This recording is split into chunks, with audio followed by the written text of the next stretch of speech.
team.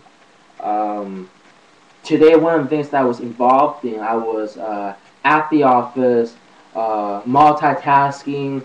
I was talking to a couple of the guys that we work with when we outsource some portions of our coding, portions of our web work. We outsource it, and I was, talking to pretty much 5, 6 guys simultaneously online. And over the years, I found a very solid, very good team of guys to work with that just don't let me down. Um, and one of my colleagues, now he owns a web firm too, uh, except his is a one-man show, whereas with us, we got uh, 4 people at the office, and our total team is roughly, I guess it's between 8, 9 to 15, 16, 17, depending on how busy we get. And he asked me, hey, Yan, what is your secret to your outsourcing? Because I've seen you guys take on so many projects and have so many projects completed at such a short amount of time. What's your secret? Because he's tried it too. He's gone to rentacoder.com. He's gone to scriptlands.com to try to find people. And he's worked with a couple Indians, but they always the quality of work always falls short, and he could never figure out why he just wasn't achieving the success with outsourcing as we have been achieving. So I put together this, I guess, guideline, if you will, of the keys to outsourcing successfully. 3 main factors that you have to look at. 3 main factors that you have to look at. The qualifications of that person, the motivations of that person that you're going to contract, and the cross-cultural realization, and that's a fancy term. All that means is he culturally, or if he or she is culturally aware or is in tune with the culture of work that you and your clients are working around, or the audience of your clients. How culturally aware or conscious is this programmer, developer, of the audience that your client is serving. Now that may seem like a minor thing, but in certain situations it has a huge role, and it may be a difference between fail or succeed. Now the first thing that you look at is their qualifications. Is he or she qualified, certified? Do they meet the requirements you are looking for? Do they have the experience? I mean, that's obviously a given. Do they have the experience? You can't hire someone to code a web page if they've never coded a web page before. Um, and past that, specifically, have they ever done the task that you have at hand that you need done? Also look at their past projects that they've accomplished, past employers. If someone's worked with a couple of big names, not always, but most likely he or she is a little bit more qualified, a little bit more professional. Check their LinkedIn profile. Nowadays, in 2012, I mean, 2012, in 2010, everybody, virtually everybody has a LinkedIn profile. If not, check their resume and ask for a portfolio if they have one. Check these things because it's very important to make sure that whoever you're hiring is indeed qualified to do your job.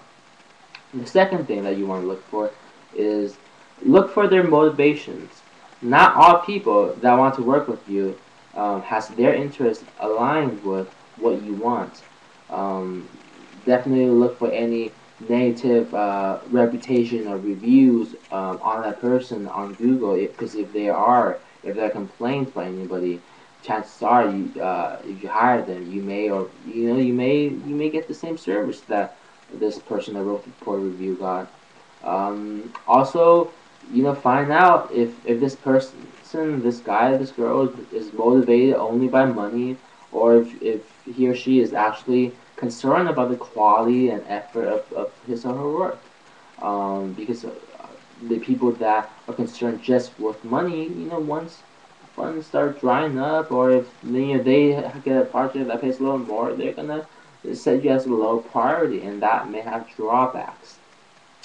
And also find out if he or she talks business. This is more common, I guess, in the IT industry, but a lot of programs, a lot of developers, they would talk in nerd or geek language, and sometimes you just can't deal with that. They don't adhere to deadlines. They don't adhere to how much money that you're putting down for a specific task. All they're talking is in PHP. This code library is doing this, which conflicts with that, and there's when they start talking that way and not adhering to normal business procedures, there's no accountability involved, because now they're just throwing a lot of spaghetti talk out there, a lot of code, lingual jargon that you don't understand, and they think that they're doing something really advanced for you, and they should get paid way more than they actually deserve to be. Or maybe you guys just aren't on the same page. So make sure that he or she actually has some kind of business professionalism in them, and also find out if the person's vision is conflicting with your vision, or if it's in alignment with your vision. For example, if this person has never done a job before, but he wants to learn, maybe you want to give him a chance. If it's not a dire situation where you need it done, and maybe down the line he or she will be a great asset to you. Um, but if you need this done right now, and you can't sacrifice any time, then you probably wouldn't want to go with this person. You probably want to go with someone that's more capable. And that's what I mean by motivation. Size down that person. Start reading people, being more conscious of the cues that they put out there. And that'll go a long ways as well. So we've covered that you need, we have established that you need to make sure that they're qualified, and you gotta find out what the motivations are. Now, the last thing that most people they overlook is the cross cultural realization of that prospective worker or staff member or employee. Um, Make sure that you know because not everything can be summed up in paper. So if you hand over a task list, or if you've spent time writing out what to do, not everybody or not everything is, chances are it's not covered in that. Some stuff you assume they know. You assume a certain degree of common sense, and you assume that he'll fill in the blank. Well, that's the area that gets, especially in IT. There's so many things that can go wrong.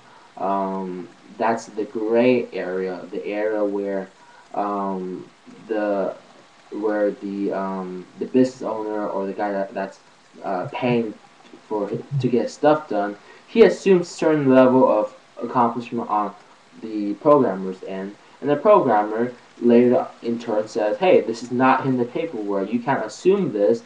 Therefore, you should be paying for this, and you're underpaying me." And then the business owner, or the guy that's paying for the work to be done, he's like, "No, this is common sense. This is what I asked for, and I'm assuming that you will do this for me." And that's really the gray area. So make sure that these guys have common sense. They're not talking only geek or nerd mindsets. Um, and another example is, for example, if you're hiring a designer, you know the difference between a designer that's qualified here, that's qualified here. Our designer is qualifying. He's actually here. He's culturally tuned, versus someone that's not culturally tuned. Is that if you, let's say, need a design, maybe this guy is a good designer from India, but my guy, he's seen the latest Super Bowl commercials. He's seen all the latest trendy hot styles that actually work in Hollywood, in Beverly Hills, in all the upscale areas. So he's more culturally in tune, and if your audience is in LA, you probably want a design that's in LA, because he will know what designs will spark people. Um, and Uh,